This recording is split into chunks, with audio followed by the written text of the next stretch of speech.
Сәлеметсіздер ме? Сіздермен Сандыгүл. Бүгін біз үй жағдайында табиғи ірімшіктің жасалу әдісін көрсететін боламын. Өте қарапайым. Бізге ең керек заттар ол сүт болады. Бізде сүт 2 литр сүт, яғни менде сүт үй жағдайындағы сүт, яғни домашний сүт деп айтсам болады. Дүкеннің сүтінде қолдансаңыздар болады. Бізге және де осы 3 жұмыртқа және де 200 грамм қаймақ керек болады. Қаймақ менде дүкеннің қаймағы.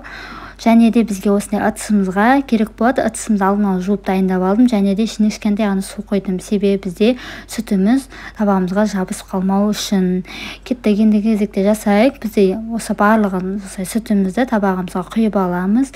Құйып алғаннан кейін газымыздың үстіне қойып қайнағанын күтетін боламыз. Яғни үстінен де көпіршік пайда болып қайнай бастайды ғой.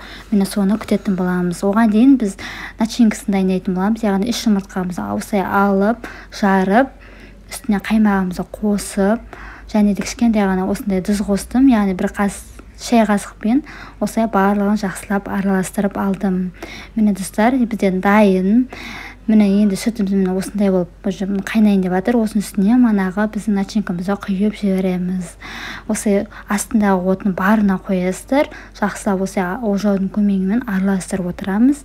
Енді кезекте бізге сүзіп алуға біз ыдыс дайындайтын боламыз. Мен үй жағдайында осындай пластмасс ыдыс алдым және де астын тесіп алдым.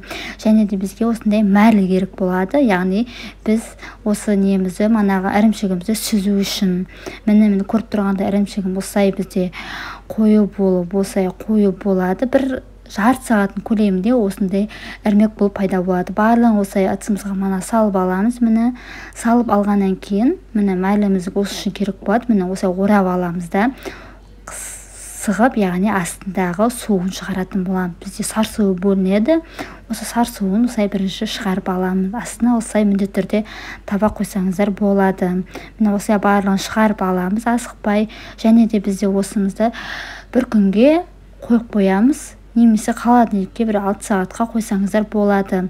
Осылай суын шығарып алғаннан үстіне осындай ауыр зат қоясыздар да. Осылай бір күнге мен қойып қоямын. Міне бір күнге қойғаннан кейін міне алдым. Енді кезекте сіздерге көрсетейін қалай болып шыққанын. Міне достар, осылай дайын болды. Енді кезекте төңкеріп былай түсіріп аламыз. Қатқанын көреміз. Міне достар, осындай күшті болып қатқан екен. Бірігіп сыртындағы мәлімізді алып тастаймыз да күнделікті шайымызға пайдалануға болады. Жасап көріңіздер, үй жағдайында өте керемет болып шыққан. Кәдімгідей нанмен жесеңіздер де кәдімгідей үйдегілеріңізге міндетті түрде ұнайды. Ірімшік кәдімгідей настоящий ірімшік болып шықты. Міне көріп тұрғандарыңыз және табиғи қоспасы жасалған.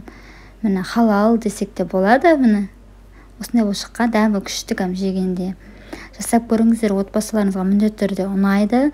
Достар, менің каналыма, осы каналым дамуына өздеріңіз үлестеріңіз қоса кетіңіздер. Яғни поделиться бөлімін басып, WhatsApp желісіне, Instagram желісіне таратсаңыздар, алдын ала рахмет айтамын. Сұрақтарыңыз болса комментарийға қалдырыңыздар. Сау болыңыздар.